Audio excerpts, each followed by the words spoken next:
Et raconte-leur l'histoire de celui à qui nous avions donné nos signes et qui s'en écarta.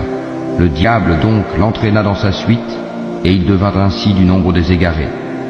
Et si nous avions voulu, nous l'aurions élevé par ces mêmes enseignements, mais il s'inclina vers la terre et suivit sa propre passion. Il est semblable à un chien qui halète si tu l'attaques, et qui halète aussi si tu le laisses. Tel est l'exemple des gens qui traitent de mensonges nos signes. Eh bien, raconte le récit, peut-être réfléchiront-ils. Quel mauvais exemple que ces gens qui traitent de mensonges nos signes, cependant que c'est à eux-mêmes qu'ils font du tort. Quiconque Allah guide, voilà le bien guidé, et quiconque il égare, voilà les perdants. Nous avons destiné beaucoup de djinns et d'hommes pour l'enfer. Ils ont des cœurs mais ne comprennent pas. Ils ont des yeux mais ne voient pas. Ils ont des oreilles mais n'entendent pas.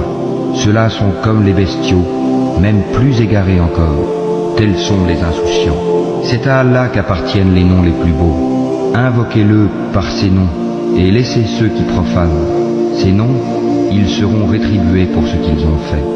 Parmi ceux que nous avons créés, il y a une communauté qui guide les autres, selon la vérité, et par celle-ci exerce la justice. Ceux qui traitent de mensonges nos enseignements, nous allons les conduire graduellement vers leur perte par des voies qu'ils ignorent. Et je leur accorderai un délai, car mon stratagème est solide. Est-ce qu'ils n'ont pas réfléchi? Il n'y a point de folie en leurs compagnons, Mohammed. Il n'est qu'un avertisseur explicite.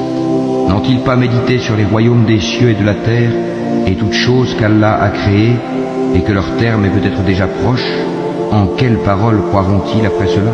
Quiconque Allah égare, pas de guide pour lui, et il les laisse dans leur transgression confus et hésitants.